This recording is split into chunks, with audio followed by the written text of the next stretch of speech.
Ang bilis ng aksyon ng Aquelco Altabas substation. Ito na po, nag run out kami rito. Bunsod po ng may dahon, ano, may baging na umakyat sa poste. Eh boss. Ano.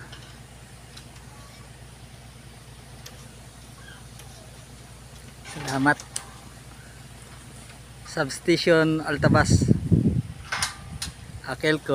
Ayan, sa mabilis na aksyon ay kinamungan ano ko nga baging. Ah,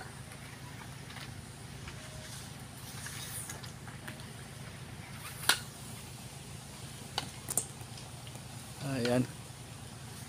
Basta may oras ka no, may sanduko ko na ano, kaya dala rin mo. Anong oras makara? O manghuam ta sandoko. Pero anong oras pa makuan doon? Okay, ha? Trobulo. Oo.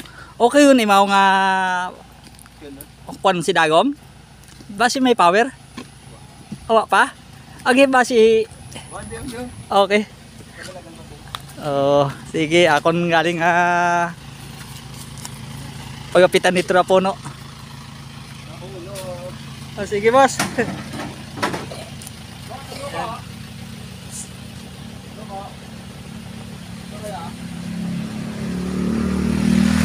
Yara sa shrine ni Lolo General Jokno. Alam ba? Magamutat sandoko.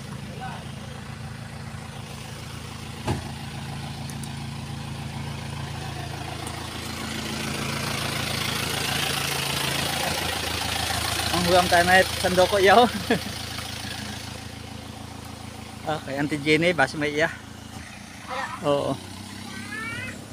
Tara, next, salamat. Iyagon. Boss, oo, sandoko. Oh, sige. Oh, salamat. Ako lang tong agtunan agtastason. Huwam tat sandoko anay iya. Dito tayo sa kakatanggal lang ng ano, sige. Buong ko ano yung raya ho. Oh sige. Ayun, napadaan si Anong Ford's backyard. Yeah. Yeah, sisit muna natin yung camera natin. Yun, pwede na.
Yan.